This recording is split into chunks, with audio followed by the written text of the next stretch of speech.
नमस्कार, माउन्टेन समाचारमा स्वागत छ। म सुजन चालिसे।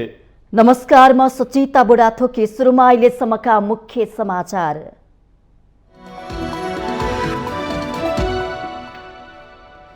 नेपालको राष्ट्रिय अस्तित्व सधैँको लागि संकटमा धकेलिने अवस्थामा पुगेको भन्दै सर्वत्र चिन्ता। एमसीसी अमेरिकी स्टेट प्रोग्राम पार्टनरशिप एसपीपी सम्झौताको चर्चाले नागरिक आक्रोशित। एसपीपीको बहस सडकदेखि सदनसम्म सर्कँदै नेपालको अनुरोधमा यो कार्यक्रम अघि बढाएको अमेरिकाले बताइरहँदा सरकार र प्रतिपक्षी दल एकअर्कालाई आरोप लगाउनमै व्यस्त। व्यापारीका प्रतिनिधि राखेर कमिसनले बजेट बनाएको एमाले अध्यक्ष ओलीको आरोप। गठबन्धन सरकारले मौका छोपेर 22 जना उपस्थित गराउने चलखेल गरिरहेको टिप्पणी।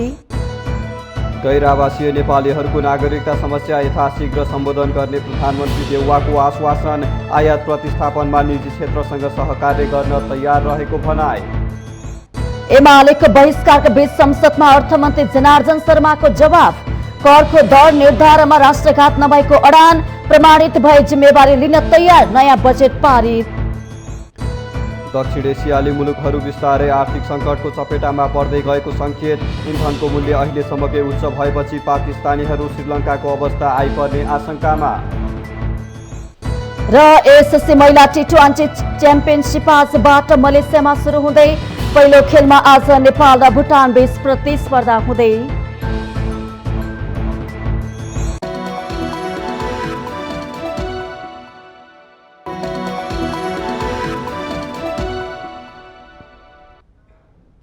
अब समाचार विस्तारमा। करिब 3.5 महिना अघि नेपालको सार्वभौम संसदबाट अमेरिकी सहयोग परियोजना एमसीसी अनुमोदन हुँदै गर्दा जनता एमसीसीको विपक्षमा थिए। जनताको आक्रोश थेगी नसक्नु थियो। अहिले पुनः नेपाल र अमेरिका बीच एसपीपी सम्झौता भएको चर्चा चलेको छ।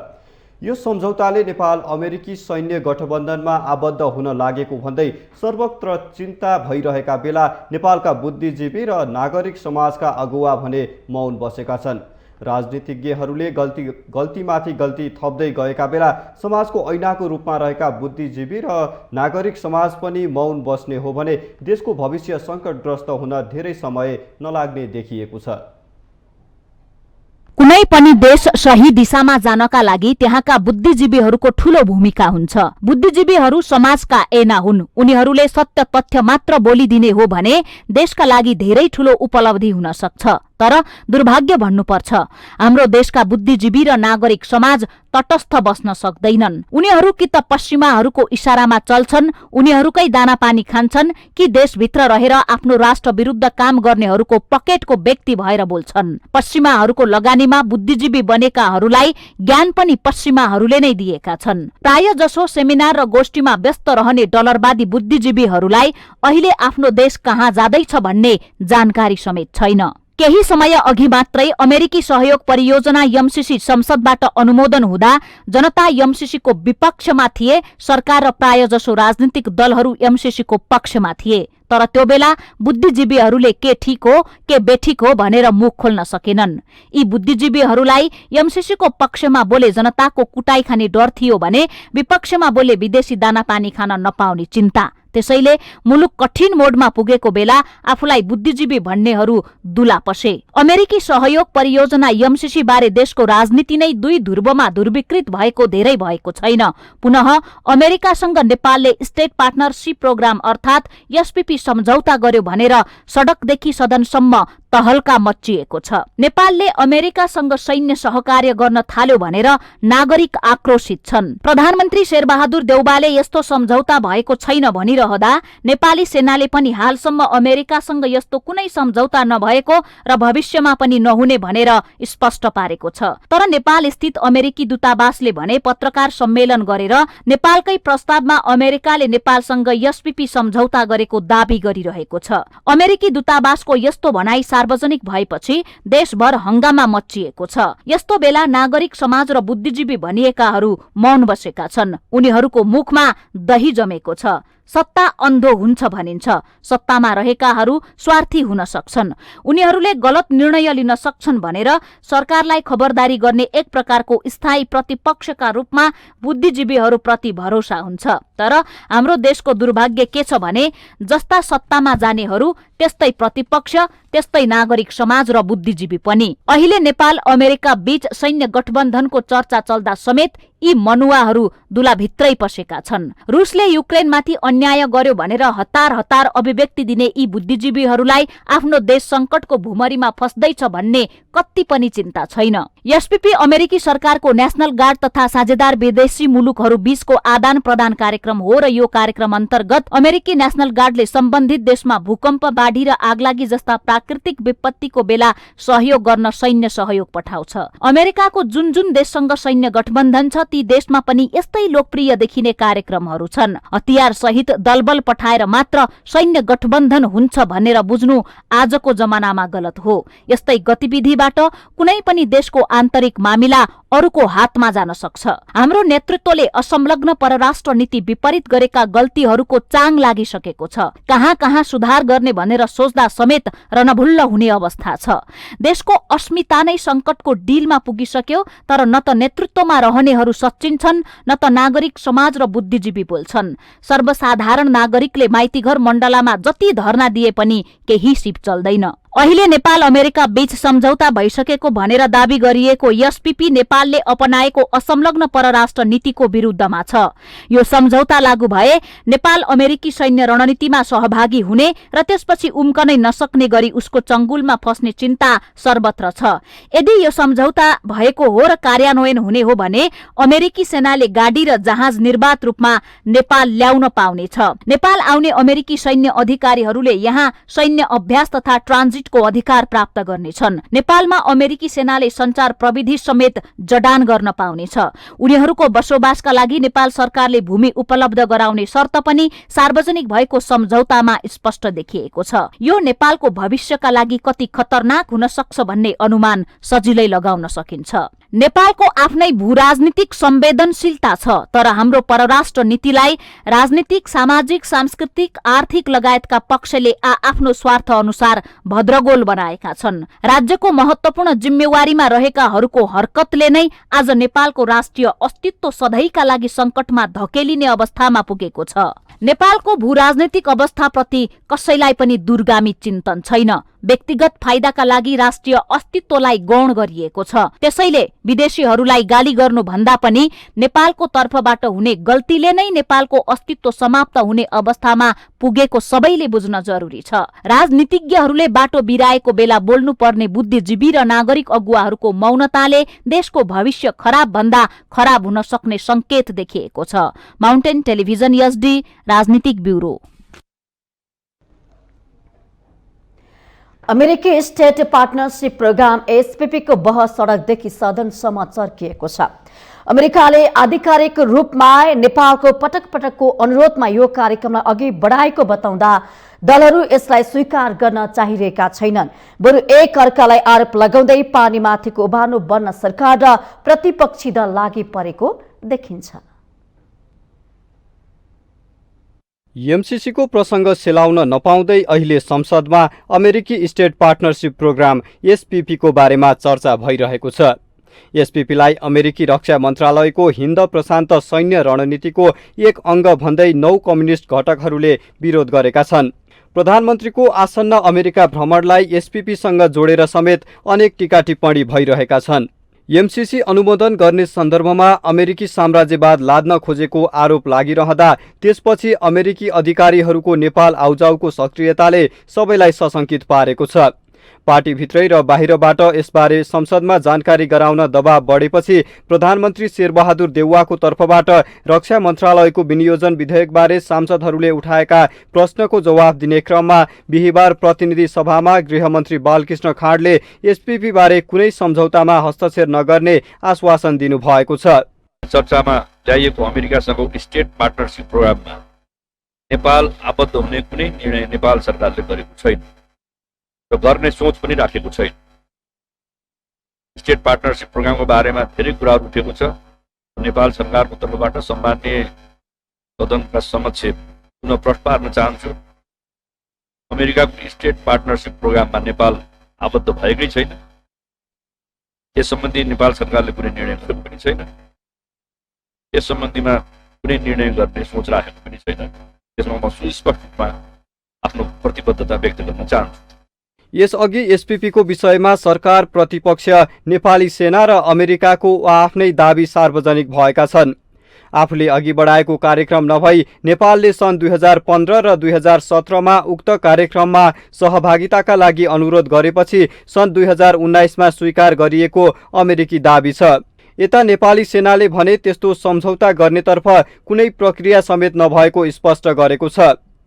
सरकारका तर्फबाट कानून मन्त्रीले संसदलाई एसपीपी सम्झौताका लागि सरकारले प्रस्ताव नगरेको जानकारी गराउनु भएको छ।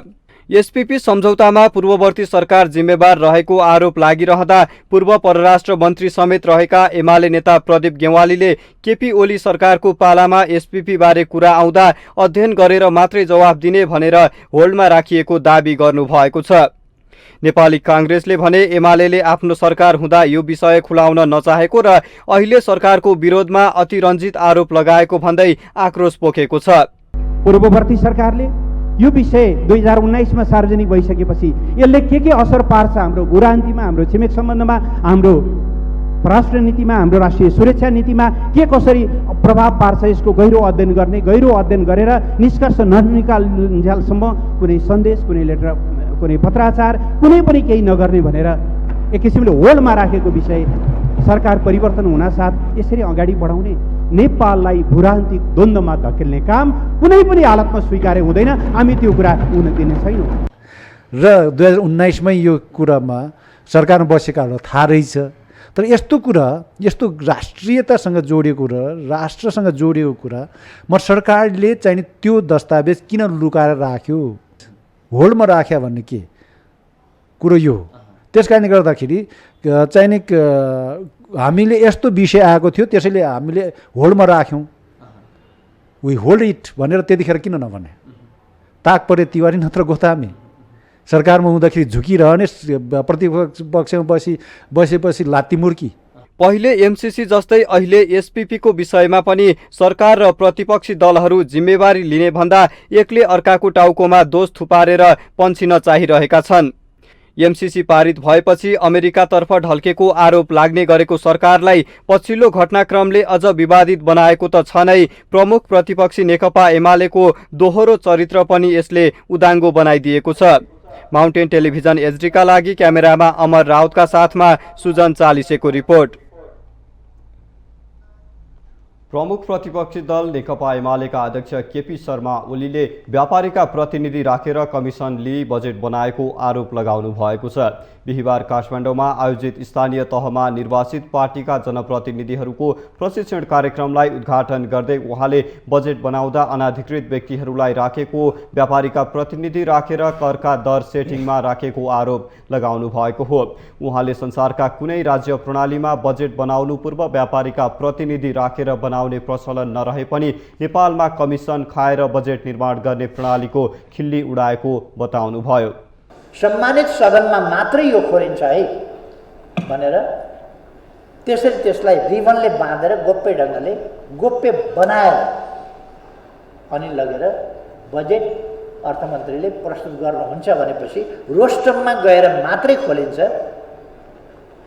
रोस्टममा गएर रिबन काटेर बल्ल सुटकेस खोलिन्छ र बजेट प्रस्तुत गरिन्छ। तर यहाँ त बनाउँदै गर्दा नै व्यापारीका प्रतिनिधि राखेर बजेट बनाइन्छ। बनाउन भन्दा अघि कमिसन खाएर बजेट बनाइन्छ भने के हालत भयो देशको। अध्यक्ष ओलीले पार्टीका नेता घनश्याम भुसाल प्रति लक्षित गर्दै कतिपय व्यक्तिहरूले पार्टीले दिएको ओहदा सुविधाहरू उपभोग गरेर पार्टीको अपमान बेइज्जत गरिरहेको बताउनुभयो। केही समय अघि नेता भुसालले नेकपा एमाले पराजित हुनुको कारण पार्टी अध्यक्ष ओलीको कमजोरी र घमण्ड भएको प्रतिक्रिया दिनुभएको थियो। त्यसको प्रत्युत्तरमा अध्यक्ष ओलीले पार्टीले दिएको हैसियतमा पार्टीको विरोध र पार्टी नेतृत्वलाई बदनाम गर्न लागि परेको आरोप लगाउनुभयो। प्रयोग गरिरहेका छन्, पार्टीको कसरी अपमान हुन्छ पार्टीको कसरी बेइज्जत हुन्छ, पार्टीको कसरी विरोध हुन्छ हो त्यही काम पनि गरिरहेको छ। पार्टी नेतृत्वलाई कसरी बदनाम गर्न सकिन्छ, विस्थापित गर्न सकिन्छ, दानवीकरण गर्न सकिन्छ, कसरी त्यसलाई अलोकप्रिय बनाउन सकिन्छ, ती कामहरू पार्टीभित्र बसेर गरिरहेका छन्। अध्यक्ष ओलीले एमसीसी पास भएपछि गठबन्धन सरकारले मौका छोपेर बाह्य सेना उपस्थित गराउने किसिमका गतिविधि गरिरहेको भन्दै नेकपा एमाले त्यस्ता गतिविधि विरुद्धमा अगुवाई गरिरहेको बताउनुभयो। उहाँले देशहित विरुद्धमा कुनै काम नहोस् भन्ने कुरामा पार्टी सजग रहेको भन्दै आउँदो प्रदेश र प्रतिनिधि सभाको चुनावको तयारीमा लाग्न पनि निर्देशन दिनुभएको छ।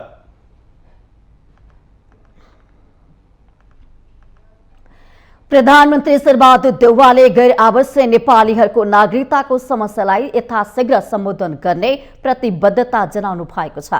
बिहीबार गैर आवासीय नेपाली संघले काठमाडौँमा आयोजना गरेको नागरिकता लगानी तथा वैदेशिक रोजगारी सम्बन्धी सेमिनारलाई सम्बोधन गर्दै प्रधानमन्त्री देउवाले गैर आवासीय नेपालीहरूको नागरिकताको समस्या यथाशीघ्र सम्बोधन गर्ने प्रतिबद्धता जनाउनु भएको छ। प्रधानमन्त्री देउवाले गैर आवासीय नेपालीहरूलाई आफूसँग भएको सिप र पुँजी नेपालको विकासमा लगाउन आह्वान समेत गर्नुभयो। प्रवासी नेपालीहरूलाई आफूसँग रहेको सिप पुँजी अनुभव नेपालको विकासमा लगाउन आह्वान गर्दछु। तपाईँहरूले विदेशमा थुप्रै विकास देख्नुभएको छ, आउनुहोस् हातेमालो गरौँ।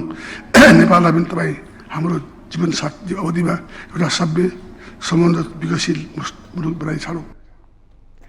यसबीच प्रधानमन्त्री देउवाले निर्यात प्रवर्धन तथा आयात प्रतिस्थापना गर्न निजी क्षेत्रको सक्रिय सहभागिता र सहकार्य बिना सम्भव नभएको टिप्पणी गर्नु भएको छ। बिहीबार नेपाल चेम्बर अफ कमर्सले काठमाडौँमा आयोजना गरेको नेपाल चेम्बर एक्सपो 2022 को उद्घाटन गर्दै प्रधानमन्त्री देउवाले निर्यात प्रवर्धन तथा आयात प्रतिस्थापना गर्न निजी क्षेत्रको सक्रियता, सहभागिता र सहकार्य बिना सम्भव नभएको बताउनु भएको छ। उहाँले निर्यात प्रवर्धन गरे आयात प्रतिस्थापनाको लागि सरकार निजी क्षेत्रसँग सहकारी गर्न तयार रहेको पनि बताउनु भएको छ। निजी क्षेत्रको सक्रिय सहभागिता एवं सहकारी बिना सम्भव छैन। निकासी प्रवर्धन गर्दै व्यापारकारलाई वाञ्छित सीमाभित्र राखेर सरकार निजी क्षेत्रसँग सहकारी गरी अगाडि बढाउन तयार छ। कार्यक्रममा चेम्बर अफ कमर्सका अध्यक्ष राजेन्द्र मल्लले अन्तर्राष्ट्रिय व्यापार सम्मेलन गर्नको लागि छुट्टै स्थानको व्यवस्था गर्न सरकारसँग माग नेपालमा उत्पादित घरेलु तथा हस्तकला सामग्रीहरू प्रदर्शनीमा राखिएको छ। जडीबुटी, आयुर्वेदिक जन्य अन्य वस्तुहरू पनि प्रदर्शनीमा राखिएका छन्।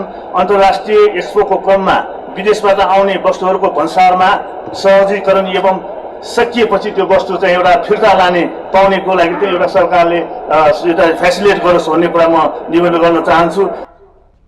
मेलामा स्वदेशी उत्पादन तथा विदेशी नयाँ नयाँ वस्तुहरू प्रदर्शनीको लागि राखिएको थियो।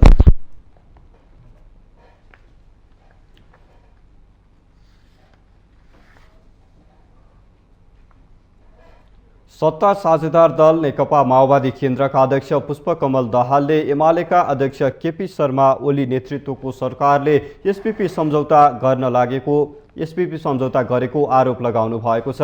बिहीबार पार्टी केन्द्रीय कार्यालय पेरिस डाँडामा आयोजित 21औं रित बहादुर खड्काको स्मृति सभा तथा दोलखा जिल्लाका स्थानीय तहमा निर्वाचित जनप्रतिनिधिहरूलाई शुभकामना दिँदै अध्यक्ष दाहालले यस्तो बताउनु भएको हो। उहाँले एसपीपी सम्झौता कार्यान्वयन गर्ने काम सन् 2019 सालमा केपी ओली नेतृत्वको सरकारले सम्झौता गरिसकेको तथ्य इतिहासमा रहेको भन्दै त्यसलाई हरेक नेपालीले बुझ्न आवश्यक रहेको बताउनुभयो। अध्यक्ष दाहालले अहिलेको राष्ट्रवादको झुटो र पाखण्डी प्रचार गर्ने कार्य भइरहेको बताउनुभयो। उहाँले एसपीपी सम्झौता गर्ने भन्ने कुरा झुटो भएको दावी गर्दै नेपालले अमेरिकासँग एसपीपी जस्ता कुनै सैन्य सम्झौता नगर्ने घोषणा गर्नुभयो। 2019 सालमा केपी ओली नेतृत्वको सरकारले सम्झौता गरिसकेको तथ्य इतिहासमा छ। यो कुरा हामी सबैले बुझ्न जरुरी छ।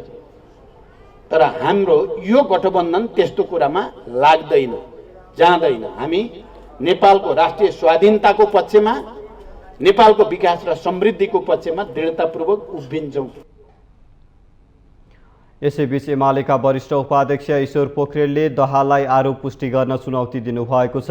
बिहिबारको प्रतिनिधि सभा बैठकमा समय माग गरी बोल्दै ईश्वर पोखरेलले एसपीपी सम्झौता केपी ओली नेतृत्वको सरकारको पालामा अघि बढाइएको भनेर गलत सम्प्रेषण गरिएको दावी गर्नुभयो। उहाँले गठबन्धनले तथ्य विपरीत र पूर्वाग्रहपूर्ण कुरा गर्दा एसपीपी प्रस्ताव नेपाल आउँदा नेपाली काङ्ग्रेस नेतृत्वको सरकार रहेको स्पष्ट पार्नुभयो। गठबन्धनको एउटा नेताले भन्नुभएछ हालसालै यो केपी ओलीको पालामा भयो। म त्यस बेला केपी ओलीले नेतृत्व गरेको सरकारको बेलामा उप प्रधान तथा रक्षा मन्त्री थिए। यस विषयमा म पूर्ण जिम्मेवारीका साथ भन्न चाहन्छु, यदि त्यस बेला कुनै पनि सकारात्मक कुरा, त्यसका केही लिखतहरू, वक्तव्यहरू, माइनटहरू, केही कुराहरू छन् भने यो संसद समक्ष प्रस्तुत गरियोस्। त्यसको पूर्ण जवाबदेही लिनको लागि हामी तयार छौँ। उहाँले गठबन्धनका नेताहरूले ओली नेतृत्वको सरकारलाई आरोप लगाएको उल्लेख गर्दै प्रमाण पेश गर्न नसके गैर जिम्मेवार अभिव्यक्तिको लागि क्षमा माग्नुपर्ने बताउनुभयो।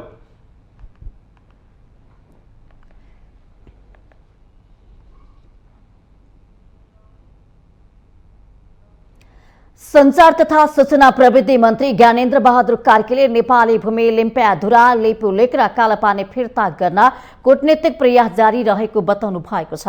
बिहिबार प्रतिनिधि सभा बैठकमा विनियोजन विधेयक 2079 अन्तर्गत राष्ट्रिय योजना आयोगको सचिवालय, प्रधानमन्त्री तथा मन्त्री परिषदको कार्यालय, राष्ट्रपतिको कार्यालय एवं उपराष्ट्रपतिको कार्यालयको विभिन्न शीर्षकहरूमाथिको छलफलमा उठेका प्रश्नको प्रधानमन्त्री शेरबहादुर देउवाको तर्फबाट जवाफ दिँदै मन्त्री कार्कीले यस्तो बताउनु भएको हो। उहाँले सरकार नेपाली भूमिको रक्षा गर्न कटिबद्ध रहेको पनि बताउनु भएको छ। नेपाल सरकार राष्ट्रिय हितलाई सर्वोपरि राखी सार्वभौमिक समानता, पारस्परिक लाभ र सम्मानका आधारमा छिमेकी लगायत सबै मित्र राष्ट्रहरूसँगको सम्बन्धलाई थप प्रगाढ बनाउन प्रतिबद्ध छ। नेपाल सरकार नेपाली भूमिको रक्षा गर्न कटिबद्ध छ। उहाँले प्रधानमन्त्री शेरबहादुर देउवाको अमेरिका भ्रमण अन्तर्राष्ट्रिय सम्बन्धको स्वाभाविक प्रक्रिया भएको बताउनु भएको छ।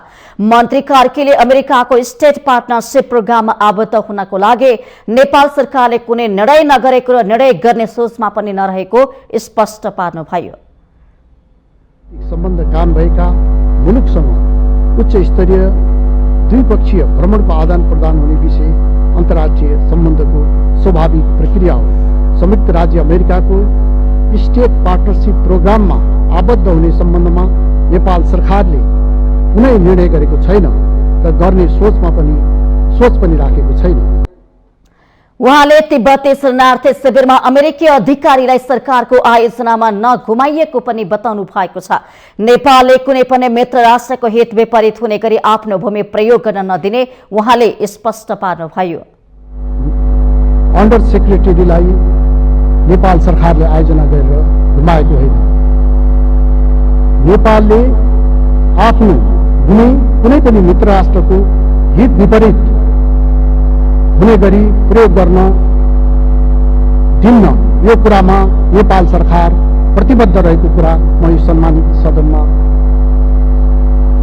स्पष्ट पार्न चाहन्छु। मन्त्री कार्कीले राष्ट्रिय योजना आयोगको स्वीकृत मापदण्डको आधारमा नै योजनाहरूको बाँडफाँड भएको बताउनु भएको छ।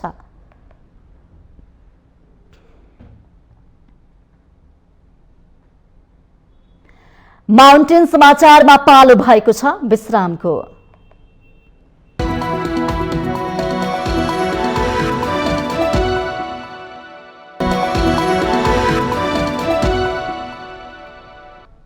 विश्रामपछि स्वागत छ। अब बाँकी समाचार। प्रतिनिधि सभामा अर्थमन्त्री जनार्दन शर्माले आफूले करको दर परिवर्तन गर्दा राष्ट्रघात नगरेको दावी गर्नुभएको छ। बिहिबार प्रतिनिधि सभामा सांसदहरूले उठाएको अर्थ मन्त्रालय सम्बन्धी प्रश्नको जवाफ दिँदै मन्त्री शर्माले करको दर परिवर्तन नगर्दा कुनै किसिमको राष्ट्रघात नगरेको बताउनु भएको हो। उहाँले राजस्वका दरहरू परिवर्तन गर्न आवश्यक प्रक्रिया अनुसार सम्बन्धित विभागीय प्रमुखहरू र सचिव सहितको कमिटी बीच छलफल गरेरै निर्धारण गरेको बताउनुभयो। मन्त्री शर्माले राजस्वका दर परिवर्तन नगर्ने प्रचलन अनुसार परिवर्तन गर्ने प्रचलन अनुसार परिवर्तन गरेका दर रेटहरूप्रति आफू पूर्ण जिम्मेवार र जवाफदेही रहेको बताउनुभयो।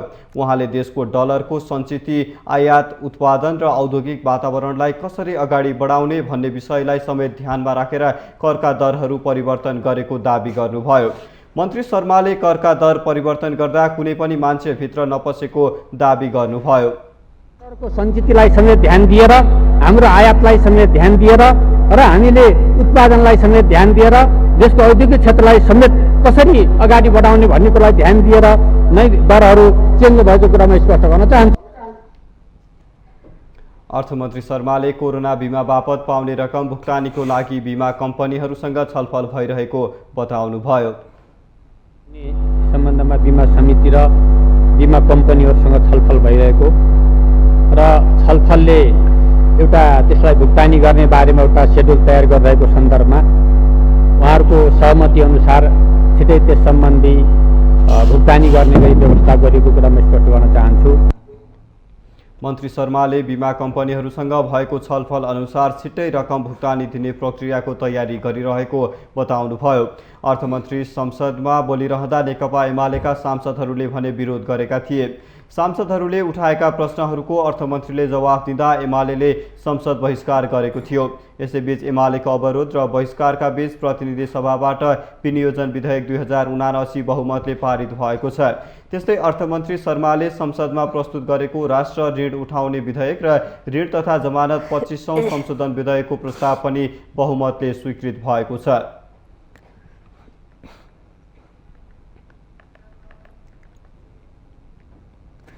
स्थानीय तहको निर्वाचनमा अपेक्षा गरे भन्दा कमजोर नतिजा आएपछि प्रमुख प्रतिपक्षी एमाले आगामी केन्द्र र प्रदेशको चुनावमा कसरी जाने भन्ने रणनीतिमा लागेको छ।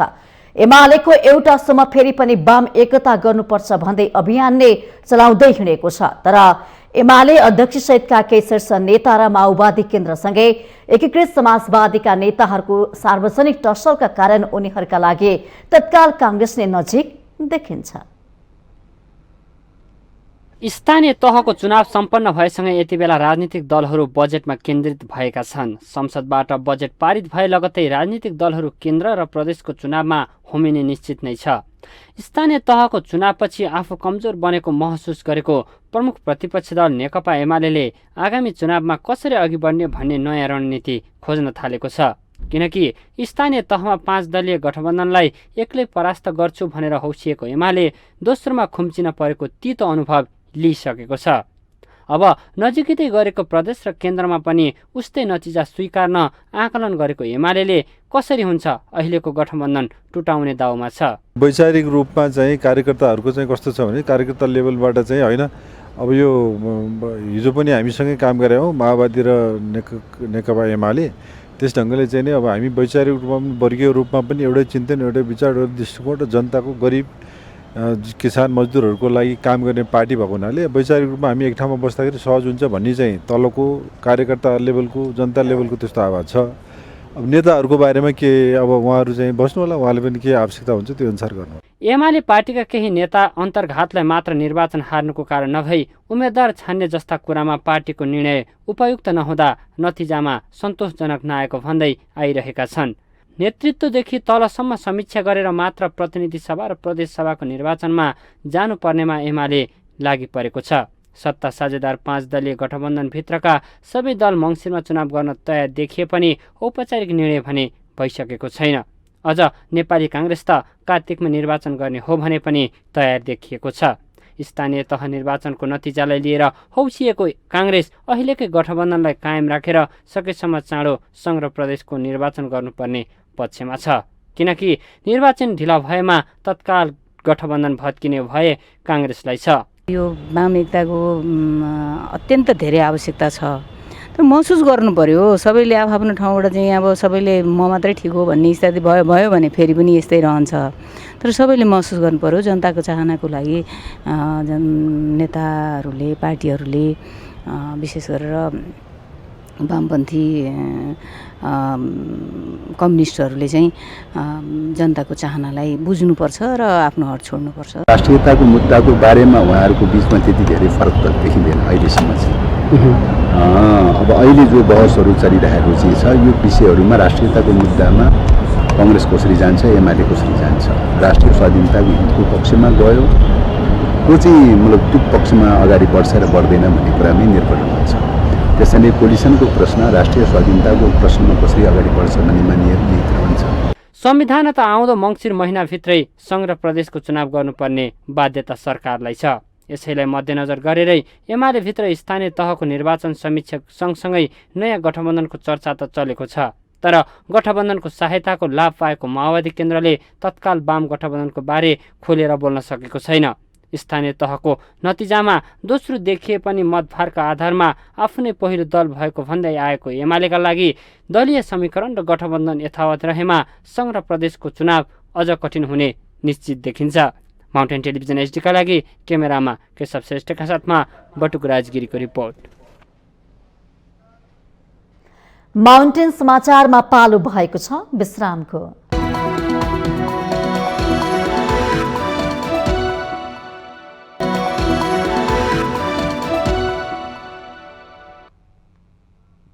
विश्रामपछि स्वागत छ। अब बाँकी समाचार। नेपाल प्रहरीको लागु औषध नियन्त्रण ब्युरोले 1 अर्ब 2 करोड रुपैयाँ बराबरको सेतो हेरोइन सहित 7 जना महिलालाई पक्राउ गरेको छ। ब्युरोले बिहिबार पत्रकार सम्मेलन गर्दै गत जेठ 26 देखि 31 गते एक साताको अवधिमा 51 किलो सेतो हेरोइन सहित 7 जना अफ्रिकी नागरिक पक्राउ गरेको जानकारी दिएको हो।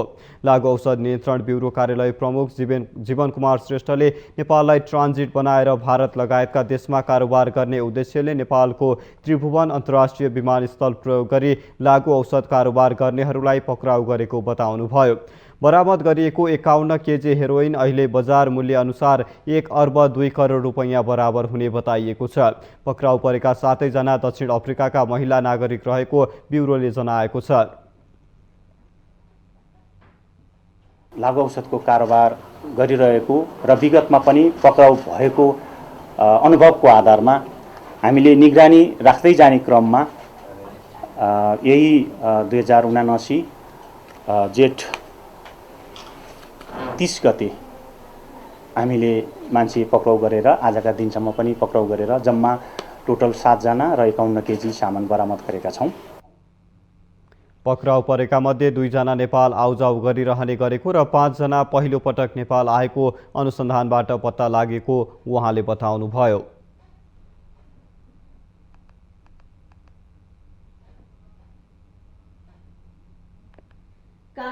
उपत्यकाको सडकहरू सामान्य पानी पर्दा पनि हिलाम्बे हुन्छन् भने घाम लाग्ने बित्तिकै धुलाम्बे हुने गरेका छन्। नागरिकहरू देशको राजधानीको सडकमा हिलाम्बे र धुलाम्बे सडकको जोखिमपूर्ण यात्रा गर्न बाध्य छन्।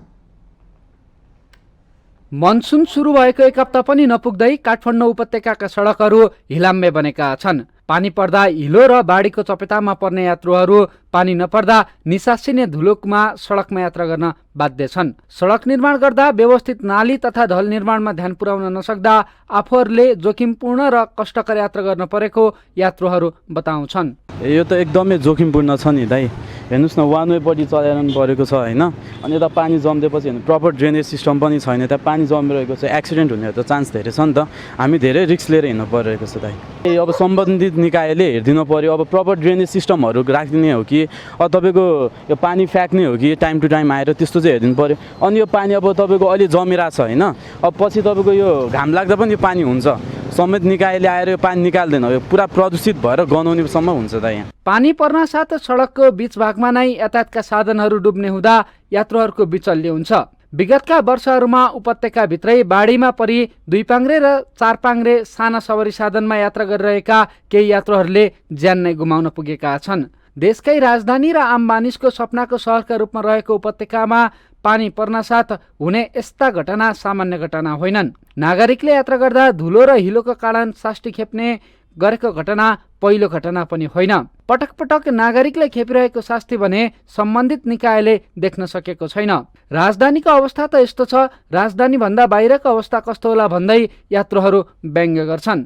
अब पानीको पर्दाखेरि त अब बाटोमा पुरै पानी हुन्छ, हिलाम्मै हुन्छ। तपाईँले अब बाइकहरू देख्यो भने तपाईँले कन्डिसन देख्न सक्नुहुन्छ होइन, एकदम रिस्क छ क्या। हरेक ठाउँमा ब्रेक हान्न डर लाग्दो छ, हरेक कुराहरू चाहिँ कन्डिसन एकदम डरमर्दो छ है होइन। सोच्ने मान्छेहरूले जुन चाहिँ पदाधिकारीहरू हुन्छ उहाँहरू चाहिँ अलि एजुकेटेड भइदिए, अलि राम्रो पोस्टमा भइदिए, उहाँहरूलाई नलेज भइदिए होइन, उहाँहरूले चाहिँ यसलाई चाहिँ दिगो विकासको तरिकाले चाहिँ काम गर्न सक्नुहुन्थ्यो होइन। त्यही कारणले गर्दाखेरि चाहिँ अब अलिकति प्रतिनिधिहरू नै अलिकति असक्षम भएको हो कि होइन। काठमाडौँ उपत्यकाका कतिपय सडकमा पहिला साना खहरे खोला रहेको र सोही खहरे खोला पुरेर सडक बनाइएको कारण बाढी आउने गरेको सडक डिभिजन कार्यालय काठमाडौँका सूचना अधिकारी सुनित केसी बताउनुहुन्छ।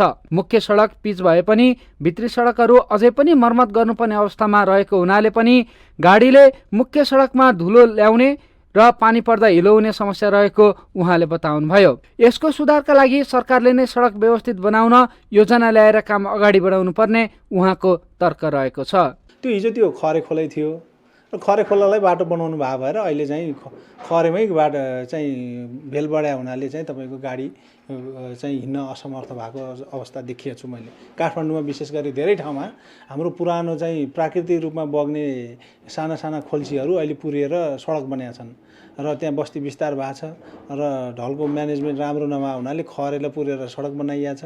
अब त्यही सडकबाट बर्खामा त पानी उसले आफ्नो चाहिँ प्राकृतिक बाटो खोजेर हिँड्छ नै, त्यो भएर जनताले केही समय शास्ति भोग्नुपर्छ। पानी पर्दा साथै हिलाम्मे सडकमा यति बेला यात्रुहरू हिँडेर थकित जस्तै बनिसकेका छन्। ज्यानकै बाजी राखेर हिँड्नुपर्ने बाध्यता उनीहरूलाई आइलागेको छ। सम्बन्धित निकायले समयमा नै ध्यान नदिए र मर्मत सुधारका कामहरू नगर्ने हो भने सडकमा ठुला ठुला दुर्घटना नहोलान् भन्न पनि सकिन्न। माउन्टेन टेलिभिजन एचडीका लागि क्यामेरामा विवेक श्रेष्ठको साथ सन्दीप शर्माको रिपोर्ट। हामीसँग आर्थिक अन्तर्राष्ट्रिय र खेल समाचार बाँकी नै छन्। माउन्टेन समाचारमा पालो भएको छ विश्रामको।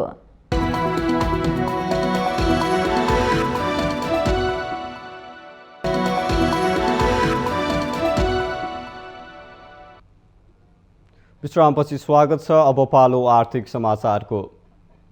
आर्थिक समाचारको साथमा मेरो देश मेरो Jagadamba cement, Rathi gold FRLSS तार जसमा आगो लाग्दैन, गुणस्तरको नयाँ स्तर Riddhi Siddhi cement, Jagadamba super sign तथा ग्याल्वा प्लस जस्ता पाता जीवनभरको भरोसा।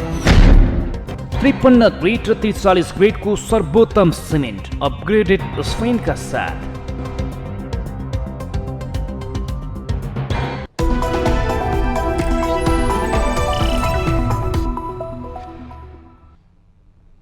सुनसरीको इटहरी स्थित जुट अनुसन्धान केन्द्रले 20 वर्षपछि उन्नत नयाँ जातको बिउ सिफारिस गरेको छ। नयाँ जातको बिउ प्रयोग भएसँगै जुटभित्र मिश्रित नगदे बाली पनि लगाउन सुरु गरिएको छ। अनुसन्धान केन्द्रले रानी र जोआरओ 204 जातको बिउ सिफारिस गरेको हो। अहिलेसम्म किसानले इटहरी 1 र इटहरी 3, तिता इटहरी 2 र इटहरी 4 मिठा जातको बिउ प्रयोग गरिरहेका छन्। सुनसरीको इटहरी स्थित जुट अनुसन्धान केन्द्रले 20 वर्षपछि नयाँ जातको उन्नत बिउ सिफारिस गरेको छ। जुटका 5 तिता जातको बिउ सिफारिस गरेसँगै सुनसरीका किसान हर्षित भएका छन्। नयाँ जातका उन्नत बिउ प्रयोग गरेसँगै जुटको मूल्य पनि राम्रो पाएपछि किसानहरू खुशी भएका हुन्।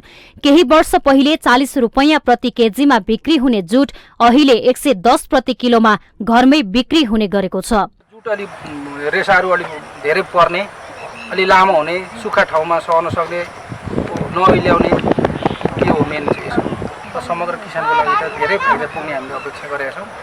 अब यसले चाहिँ उत्पादन प्रोडक्सन बढिदिने, अब कम क्षेत्रमा त्यही बराबरको नयाँ जातको लगाइयो भने बढी रेसाहरू धेरै पर्न सक्ने त्यो चाहिँ अपेक्षा गरेका छौँ। प्रदेश नम्बर 1 को झापा, मोरङ, सुनसरी, उदयपुरमा र प्रदेश 2 को सप्तरी लगायत पूर्वी तराईका जिल्लामा जुट खेती हुने गरेको छ। जुट मिलका लागि आवश्यक पर्ने कच्चा पदार्थको कमी भएका कारण पूर्वका आधा दर्जन भन्दा धेरै मिल बन्द भएको अवस्था छ। हाल बाँकी रहेको मिलका लागि नेपालमा उत्पादन हुने कच्चा पदार्थले 30 देखि 40% मात्र धान्य गरेको बाँकी छिमेकी मुलुक भारत र बंगलादेशमा आयात गर्ने गरेको छ। उन्नत जातको बिउ सिफारिससँगै उत्पादन बढाउनका लागि बाली वस्तु विशेष कार्यक्रममा अनुसन्धान गर्ने र किसानलाई सिफारिस गर्ने विभिन्न अभियान थालिएको छ। सरदर यसले प्रति हेक्टर 3.8 मेट्रिक टन प्रति हेक्टरका दरले चाहिँ उत्पादन दिन्छ भन्ने आँकडा छ र यो जातले चाहिँ अलिकति अगौटै छर्दा पनि किसानहरूले चाहिँ यसलाई ग्रहण गर्न सक्ने र यसमा चाहिँ फुल फुल्ने जुन समस्या हुन्छ अगौटा छर्दा त्यो समस्या नरहेको र जब पानी जमिसकेपछि बोटमा चाहिँ जरा आउने समस्या हुन्छ त्यो समस्या चाहिँ यसमा नरहेकोले गर्दाखेरि चाहिँ गुणस्तरीय रेशा उत्पादन गर्न चाहिँ किसानहरूलाई टेवा पुर्याउन सक्छ। जुट अनुसन्धान केन्द्रका अनुसार आर्थिक वर्ष 2077-78 मा पूर्वमा 7,555 हेक्टर क्षेत्रफलमा जुट खेती लगाउँदा 10,165 मेट्रिक टन उत्पादन भएको छ।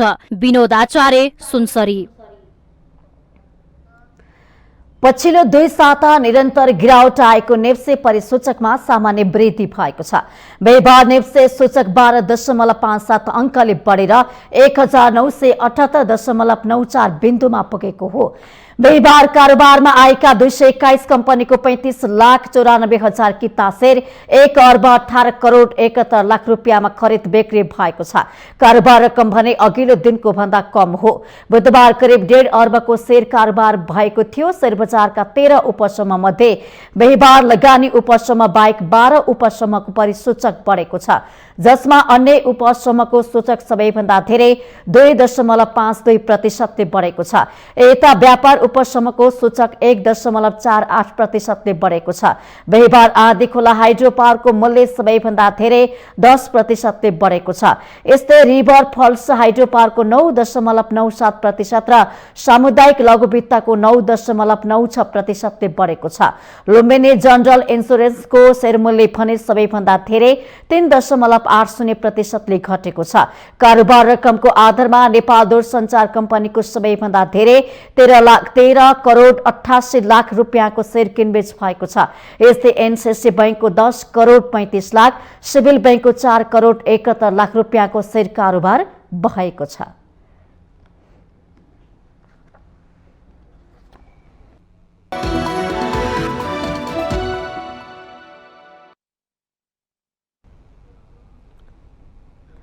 विश्रामपछि स्वागत छ। यो सँगै हामी माउन्टेन समाचारको अन्त्यमा आइपुगेका छौं। जाँदा जाँदै मुख्य समाचार पुनः एकपटक।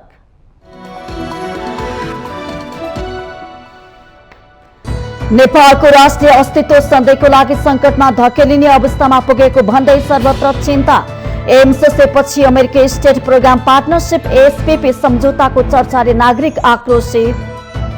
एसपीपी को बहस सडकदेखि सदनसम्म चर्किँदै नेपालको अनुरोधमा यो कार्यक्रम अघि बढाएको अमेरिकाले बताइरहँदा सरकार र प्रतिपक्षी दल एकअर्कालाई आरोप लगाउनमै व्यस्त।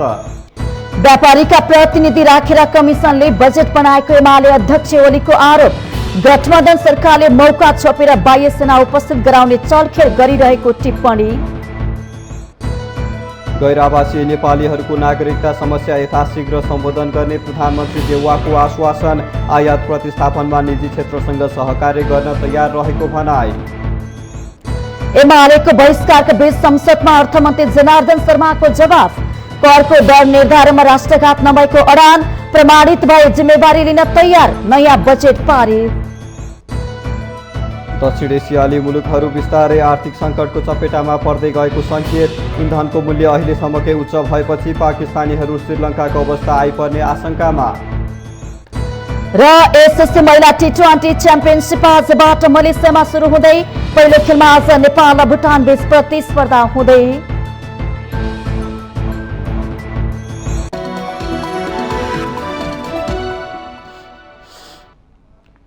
माउन्टेन समाचार अहिलेलाई यति नै। सत्य, तथ्य र निष्पक्ष समाचारका लागि माउन्टेन टेलिभिजन एचडी हेर्दै रहनुहोला।